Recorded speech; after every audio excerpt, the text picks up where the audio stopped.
Dear colleagues, now I'm giving our virtual floor to Sherry Hobbs with a presentation about interface design. Sherry, please. Hello, I'm Sherry Hobbs. I work at the Marshall Center. I'm a visual information specialist there. Prior to going to the Marshall Center, I was a creative director for a large distribution company. I taught undergraduate in the United States full-time, and I've also developed curriculum. So I'm here to talk to you about interface design. And why should we care about interface design? Well, in my role as a user interface and user experience designer, I would like to present to you that without a simple, clear user interface, all of our best efforts in content delivery and back-end technology could be for nothing.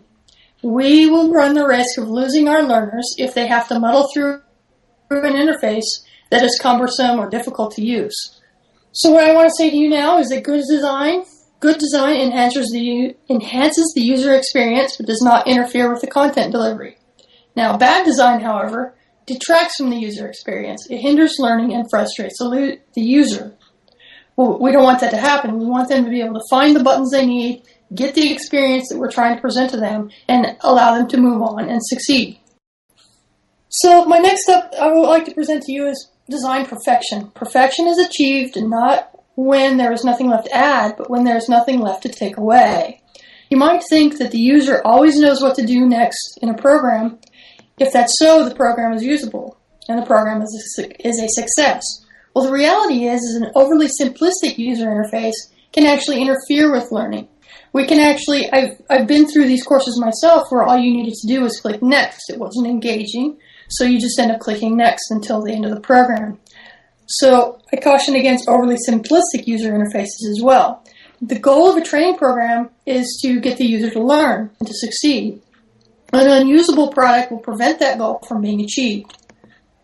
Having said that, a simple user interface is the key. So I want to tell you a little bit about usability and a little bit about design. Usability is key. If you keep it simple, it'll be successful, but not too simple so you lose your learner and it's not engaging. So if you can do it with less, then do it.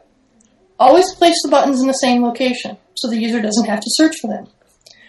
Pick colors on purpose. Ones with good contrast work best. For example, don't put white text on a yellow background. Communicate, don't decorate. Don't get caught up in fancy colors or drop shadows or embossed effects. Just put the information in there so the user can get to it easily. Use the 1-2 punch. What I mean by that is visual hierarchy. Lead the user from point A to point B with the size and the placement of the text and the images. The next thing is negative space is magical, meaning if there's white space on your screen, don't fill it up. Design it so it's there intentionally. So I have some case studies here for you. And this case study is a flight status app where the developer in this one followed some of those principles where the buttons are in the same place and it's pretty simple, but the colors they've used are not so great and they've used too many outlines. The next thing I want to show you is the redesign. This is more successful because it's more engaging because the designer here used good visual contrast. The titles are larger than the content. It leads the user from point A to point B correctly. The next case study I would like to present to you is a home state bank. I asked my friend in Colorado what was one of the worst user interfaces she saw, and she said home state bank was pretty difficult to use. When I asked her why, she said that the interface just isn't the same all the time, and it just doesn't deliver what she needs. And if you look at this, you'll notice that while they followed some of the tenets that I presented to you earlier in visual hierarchy and good contrast, there's no buttons across the bottom. It would be easy for the user to get lost. Now I realize that we're an educational group, but I'm just presenting to you interfaces in general. So here's a potential redesign where they've simplified the colors. There's no gradients, and there's a consistent navigation across the bottom. There's a lot of white space if you look at the one on the right. This user interface is much more successful because they've used some of the usability tenets that I've presented to you before. So slide 9, Eagle Bank Mobile Banking, is, I'll just back up and say that this one is much more successful in that the screen is nice and white, it's very clean, the designer has developed buttons across the bottom that are the same no matter where they are, and the text is, the important text, like amount of money in a personal checking, is nice and big and bright green. So this is a much more successful user interface because they followed some of the very basic tenets that I presented with usability. Put the buttons in the same place, keep it simple, nice, good contrast, and visual hierarchy in the titles. So I'm going to leave you with some resources where you can find some templates. Next screen, Alex. There's free templates, design templates, Design Razzie. They're all over the internet. They're really easy to find. I've used several of them myself. Unfortunately, most of them require software like Photoshop, but I'm pretty sure you can open many of them in GIMP if you need to use something free. There are paid themes that are already all set up. All you have to do is hand them over to your developer. And one place to find that is themeforest.net. Envato is another company that I've known to provide complete templates. So I'll leave you with a final thought, and that thought is don't neglect the interface. You spend a lot of time working on your content and working on the delivery and the technology. Don't neglect the interface because that's what your user sees.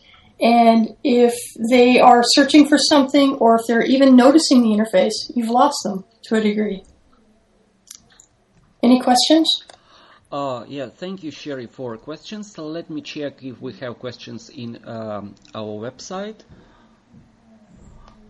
Oh, yeah, it looks like our visitors. I'm impressed by your report as you got 2 questions. The first one is from Bogdan. The question is, what do you think? Do different platforms require different designs? I think different platforms can be very similar, especially if you develop it as a web app using something like jQuery Mobile. I think the big differences would be inherent to the technology. For example, iOS requires all the buttons to be across the bottom now. It didn't used to be that way. So I think that's where you're going to find some differences, but I think they should be pretty similar. Okay, and that's funny that you mentioned iOS, because second question from Slava is, do you like design of iOS 7? I like it, sort of. I like that the gradients have gone away, but at the same time, I don't like that it's so bright across the top. It's almost too difficult to see. The wire-framed buttons are losing a lot in visual contrast. Okay, so we have no more questions. Thank you very much again for your presentation. It's very untypical for our conference, and as we may conclude from the questions, our visitors were impressed. So thank you very much